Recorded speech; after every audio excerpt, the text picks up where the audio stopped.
আসসালামু আলাইকুম। কী অবস্থা সবার? এই তো ঈদের পরে সবাই একটু ঘোরাফেরা করতে যায়। তো যেই গরম পড়ছে এতে আর বের হতে ইচ্ছা করে না। তো তারপরও ছেলের খুব বায়না যে ঘুরতে যাব। তারপরে বের হলাম। বের হয়ে যে এত রকমের ভিড়, এত মানুষ। আর শুক্রবারের টাইম ছিল, তো শুক্রবার প্রচণ্ড পরিমাণে ভিড় ছিল। এই তো আমরা 3টা রেস্টুরেন্ট ঘুরলাম। 3টা রেস্টুরেন্ট ঘুরে কী খেলাম দেখেন। এটা হচ্ছে আমার ছেলের প্রথম আবদার, অফেল খাবে। এটা কি উইংসের একটা শাখা, নামটা সঠিক আমার মনে নেই। তো এখানে সে অফেল খেতে গিয়েছিল, তো আমি একটু খেলাম। মোটামুটি খারাপ না, 160 টাকা নিয়েছিল। ভালোই ছিল খেতে। এই যে আমার একটা কাজিন।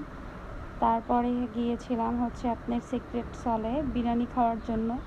আমি মোটামুটি সবসময় সিক্রেট সলের বিরিয়ানিটাই খাই, কারণ আমার কাছে ভালো লাগে। আর আজকে হচ্ছে এটা কী বিরিয়ানি নাম জানি না আমি।